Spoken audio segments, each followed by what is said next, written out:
জীবনে খারাপ পরিস্থিতিগুলোর মোকাবেলা আপনাকে একা একাই করতে হবে। আপনার খারাপ সময়গুলোয় কে পাশে থাকবে কে থাকবে না, আপনি কারো উপর ভরসা করতে পারবেন না।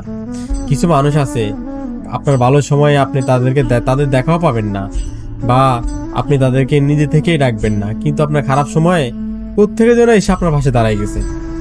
আর কিছু মানুষ আছে, আপনার ভালো সময়গুলা আপনি তাদেরকে সারা পারই করবেন না, আপনি তাদেরকে এতটাই ভালো জানেন, এতটাই গুরুত্ব দেন যে আপনার প্রতিটা ভালো সময়ের ভাগিতা তাদেরকে করতে চান, কিন্তু খারাপ সময়ে তাদেরকে পাবেন কিনা তার কোনো এক মুহূর্ত গ্যারান্টি নেই।